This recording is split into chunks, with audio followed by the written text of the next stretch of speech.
आज की सबसे बड़ी खबर सिर्फ अमेरिका या ईरान की नहीं है। इसका असर भारत की अर्थव्यवस्था, शेयर बाजार, तेल की कीमतों और पाकिस्तान, बांग्लादेश तक देखने को मिल सकता है। आखिर मिडिल ईस्ट में इतना कुछ एक साथ क्यों हो रहा है और चीन अचानक भारत की सीमा पर इतना सक्रिय क्यों हो गया है? आइए पूरी कहानी समझते हैं।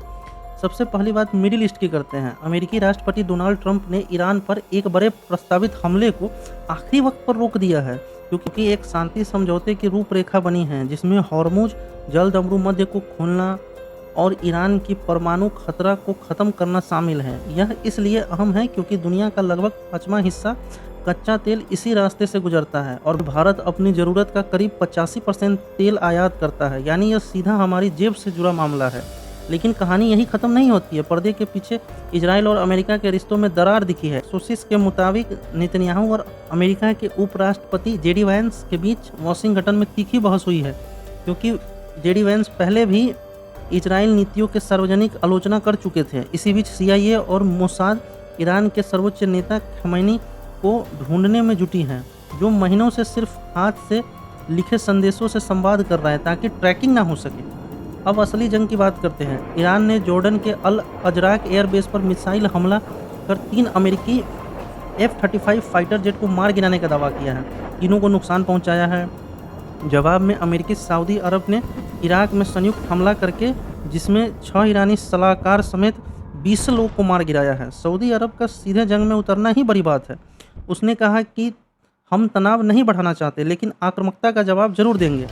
यही चीन का भी एंगल आता है। एक पत्रकार ने पूछा, क्या चीन पाकिस्तान के रास्ते से ईरान को 400 रॉकेट लॉन्चर भेज रहा है? ट्रंप ने कहा, अगर ये सच निकला तो निराशा होगी, क्योंकि शी जिनपिंग ने खुद भरोसा दिया था कि चीन हथियार नहीं देगा। चीन ने खंडन किया। अगर यह सच है तो चीन एक तीर से कई निशाने साध रहा है। पाकिस्तान को अपने पाले में रखना, अमेरिका को उलझाए रखना।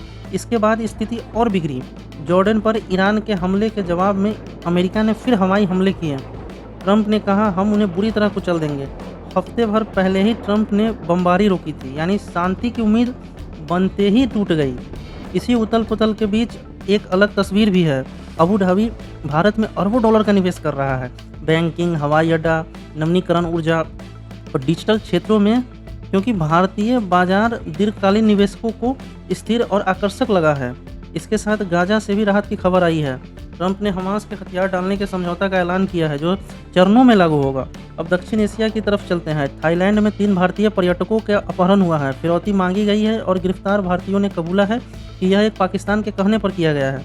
पाकिस्तान के अंदर हालात बिगड़ रहे हैं। POK में प्रदर्शनकारियों के खिलाफ सेना की कार्रवाई में अब तक 67 मौतें हो चुकी है, जिसे रक्षा मंत्री ने ख्वाजा आसिफ ने भारत से तुलना करके जायज़ ठहराया है। आर्थिक हालात और ख़राब है। राष्ट्रीय कर्ज 28 लाख करोड़ रुपए तक पहुंच गया है और गृह मंत्री ने खुद कबूला है कि हर बजट नेगेटिव ही बनता जा रहा है। कूटनीति के मोर्चे पर पाकिस्तान SCO में मोदी को बुलाने पर टाल मटोल करता दिखा, जबकि भारत ने पाकिस्तान को इस बात पर घेरा है कि उसने खुद स्वीकार किया है कि जैसे संगठनों को भारत के खिलाफ पाला था, जो अब पाकिस्तान की तरफ मुड़ गए हैं।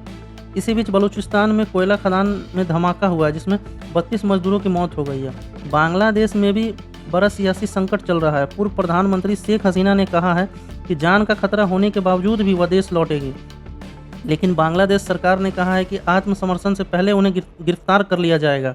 इसी बीच एक आर्थिक संकेत भी आया है। रूस बांग्लादेश व्यापार को भारतीय रुपयों में निपटाने पर विचार हो रहा है, जो रुपये को अंतर्राष्ट्रीय की दिशा में एक छोटा सा कदम हो सकता है। अब इसका भारत पर असर समझिए, क्योंकि यहीं से कहानी चीन की तरफ मुड़ता है।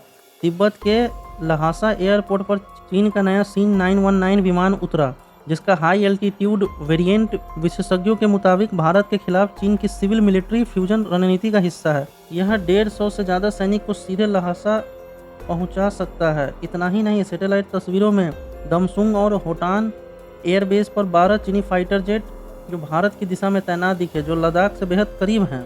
लेकिन इसी तनाव के बीच नरमी का भी संकेत है।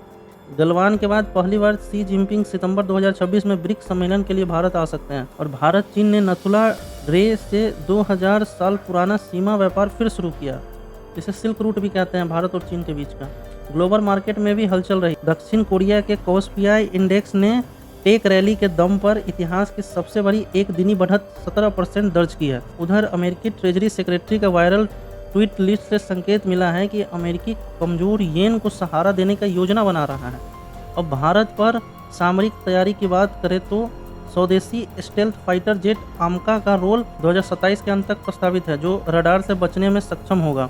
देश के भीतर परीक्षा पेपर लीक पर अब 5 से 10 साल की सजा और 50 लाख तक जुर्माना कानून बन गया है। और आरबीआई ने सीमावर्ती जिलों में नकली नोट पकड़ने वाली मशीन अनिवार्य कर दी है। और अब सबसे गंभीर खबर, जम्मू कश्मीर के कुलगाम में आतंकवादियों ने मजदूरों से नाम पूछकर 2 हिंदू मजदूरों को अलग करके गोली मार दिया। बिल्कुल उसी तरह जैसे 2025 के पहलगाम हमलों में धर्म पूछकर निशाना बनाया गया था। यानी यह एक सोची समझी रणनीति का हिस्सा है। अगर इन सबको जोड़ कर देखें तो मिडिल ईस्ट में जंग और कूटनीति साथ साथ चल रही है। चीन सीमा पर सैन्य दबाव बनाते हुए बातचीत का रास्ता खुला रखा है। पाकिस्तान कर्ज और आतंकवाद के अपनी ही जाल में फंसता जा रहा है। बांग्लादेश एक बड़े राजनीतिक भूचाल की कगार पर है। भारत इन सब के बीच निवेश आकर्षित करते हुए सामरिक ताकत बढ़ते हुए और संतुलन बनाए रखा हुआ है। सवाल यह है कि क्या यह संतुलन आगे भी बना रहेगा या ये सारे मोर्चे मिलकर भारत के लिए एक बड़ी चुनौती